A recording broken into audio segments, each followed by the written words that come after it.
5 ദിവസമായി കടൽ കയറുന്നത്. ഇന്നേ വരെ ഒരു രക്ഷാധികാരികളും ഇവിടേക്ക് തിരിഞ്ഞു നോക്കിയിട്ടില്ല.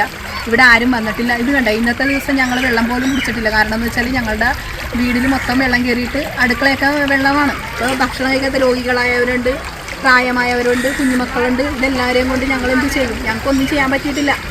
ഞങ്ങൾ പറയുമ്പോഴത്തേനും ഞങ്ങൾ പറയുന്നതാണ് കുറ്റമെന്നുള്ള ഒരു രീതിയാണ് വരുന്നത്. പക്ഷെ ഞങ്ങളുടെ വേദന കൊണ്ടാണ് ഞങ്ങൾ കാര്യങ്ങൾ സംസാരിക്കുന്നത്. ഞങ്ങളെ തിരിഞ്ഞു നോക്കാൻ ആരുമില്ല. ഈ 5 ദിവസമായിട്ട് ഇവിടെ ആരും വന്നിട്ടില്ല. ദയവ് ചെയ്ത് എല്ലാവരും ഒന്ന് സഹകരിക്കും, ഞങ്ങളോടൊപ്പം ഒന്ന് സഹകരിക്കും. കാരണം എന്ന് വെച്ചാൽ ഈ 5 ദിവസമൊക്കെ വെള്ളത്തിൽ കിടക്കണത് ഇത്തിരി ബുദ്ധിമുട്ടുള്ള കാര്യമാണ്.